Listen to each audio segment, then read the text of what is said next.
Democrats are already using the spin machine to blame the Republicans if there isn't a deal on the budget and the government shuts down. They claim John Boehner and the established GOP are already being held hostage by the Tea Party wing of the Republican Party, which, of course, wants bigger and deeper cuts. But isn't the Tea Party the only group trying to do what they were elected to do? Stop the borrowing and cut the spending in a meaningful way?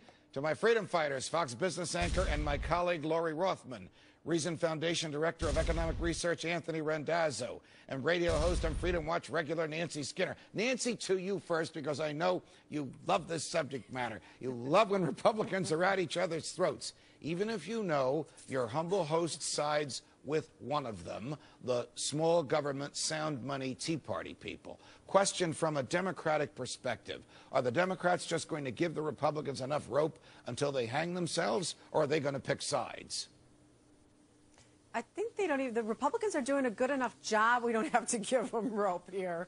You know, and I think that to be an ongoing, to get reelected, they have to keep the Tea Party in check, Judge, and here's why.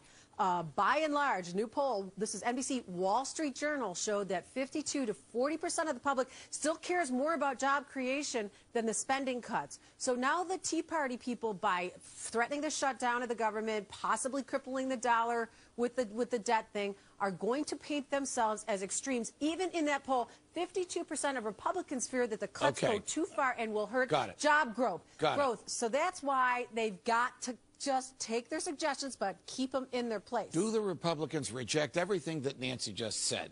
Do they understand that job growth will come about when there is less spending and less taxation and more money in the private sector to invest and to hire people? I think the Republican Party, part of them do, and part of them don't always so much get it. What the Republicans really do, they do have a problem on their hands, sort of internally, trying to figure out how they're going to balance themselves up politically. What the Republicans need to figure out is where they want to actually make this fight for those right cuts. And this is where the Tea Party needs to make a decision. Because the Tea Party is right. We do need to cut spending. We don't need to just get up to that $51 billion that's been promised for this budget. We need to get well beyond that. But do we want to fight this budget now for the fiscal year 2011 budget or for fiscal year 2012? And if the Democrats will yield to maybe $20 or $30 billion in cuts for now, and then we can actually take on entitlement spending, which is the only way that we're going to actually get spending under control in the next budget, that may be a deal worth considering. But won't the Republicans have a revolution, I should say, a civil war on their hands if John Boehner cuts a deal with the Democrats and the establishment Republicans and the Democrats go against the Tea Party Republicans to give the White House what it wants? It's a divide and conquer nightmare, right? Gridlock, Wall Street. I mean, the reason we're not seeing more jobs created at a faster clip is because of this ongoing uncertainty. It seems, Judge, as soon as we get one thing sorted out, like the tax cut extension,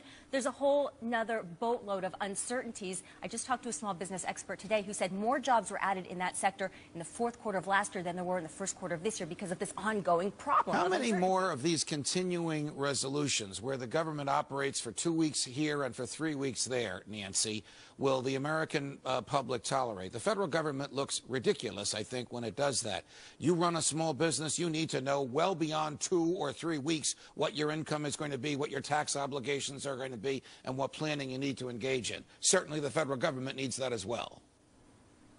Well, they could cut a deal for the rest of the year and start in on 2012. But here's the problem. It's not just the numbers and the spending.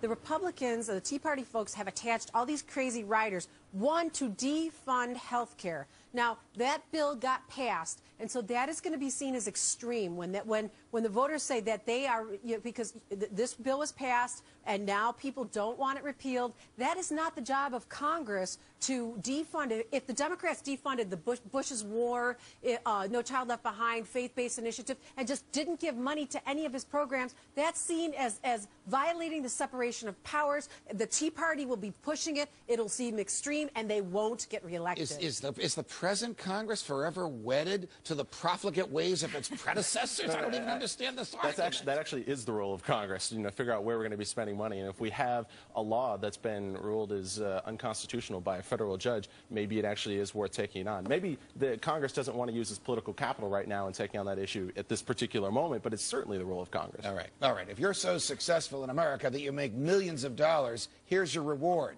The IRS is looking for you. So much that nearly 1 in 5 people making $10 million had an audit. Now, I know that's a lot of money, but isn't that, Lori Rothman, punishing success? Why is the IRS going after the people that create jobs? So doesn't the IRS have an inherent PR problem? I mean, the IRS is what it is. It's going to audit people. More people are being audited now than there ever were before. And it's like if you're going to sort of, the IRS, right, is looking to pat its own coffers with all these talks of spending, cuts, right, et cetera, et cetera. So it needs to get, but it's got to do audits across the board. You're going to just, you're begging for backlash. Nancy, there's a lot of Democrats that make more than $10 million a year, and the IRS is going after them, too. Those are your folks.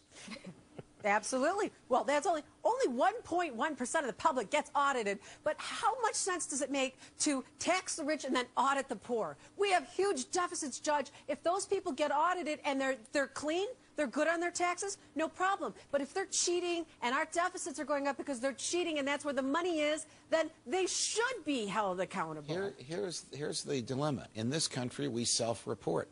We decide to tell the IRS what we earn and what we made and what our deductions are. How does the IRS decide who to go after and who not to go after? This is the federal government that's required to treat us all equally. Yeah, I don't know how we could really trust the IRS to ever really get this right. I mean, we're assuming that the number of people the IRS was auditing in the first place was the right amount, and that maybe this jump is bad. Well, that's to say that is good in the first place.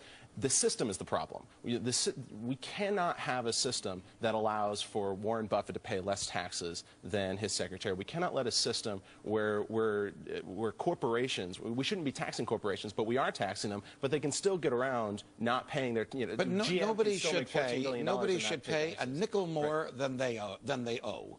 Well, the system itself, is the tax system that we have right now, is what's messed up. So I mean, really, this is not, the story is not whether or not the IRS is not auditing the right number of people. It's the fact that we have to go through this process in the first place. 70,000 pages of tax regulations. Lori Rothman, Anthony Randazzo, Nancy Skinner, it's a pleasure, guys. Thanks for joining.